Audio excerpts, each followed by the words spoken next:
Kamran Chalal, a Guyanese pilot businessman, remains in police custody in Puerto Rico after being intercepted with well over $600,000. The co-pilot on board a flight destined for Georgetown, Guyana, landed on the island to refuel when the discovery was made by United States Customs and Border Protection and Homeland Security agents carrying out checks. According to Guyana Skytrain News, Lal and two other occupants were asked to declare the money they were carrying. Lal, who was at the time traveling with his father, produced $12,000, while the pilot declared $60. Nightly News understands that it is required under U.S. laws that anyone with over $10,000 must declare same. Some of the U.S. notes were discovered stashed in one part of the plane in addition to a suitcase. The private jet was also reported to have flown President Ramotar in the past.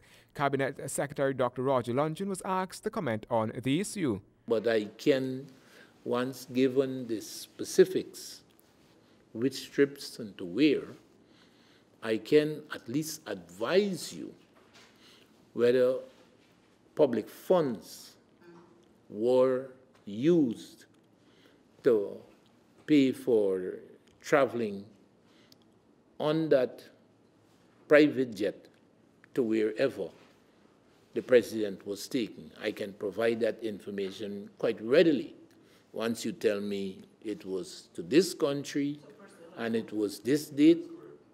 Once you say it was to this country and to this date, my cabinet records ought to be able to conclusively speak whether public funds were used to procure those services.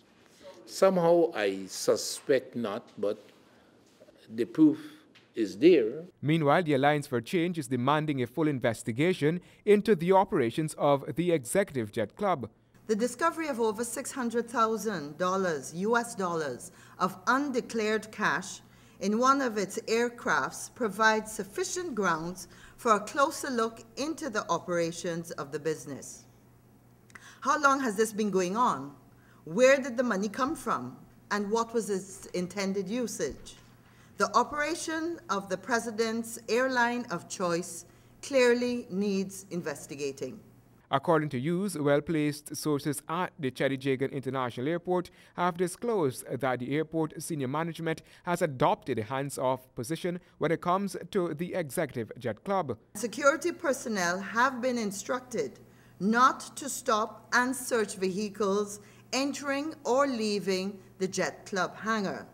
In addition, there are entrances to the hangar area that are unmanned.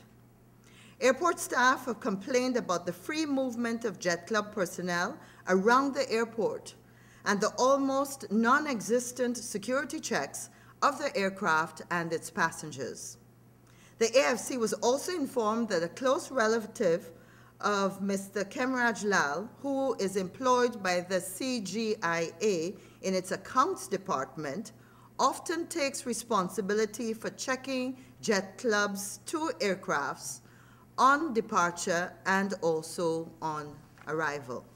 Additionally, the AFC is reporting that it finds it ludicrous that the government would use the discovery of the cash on board the aircraft to point fingers at the opposition for not having enhanced anti-money laundering and countering the financing of terrorism legislation in place.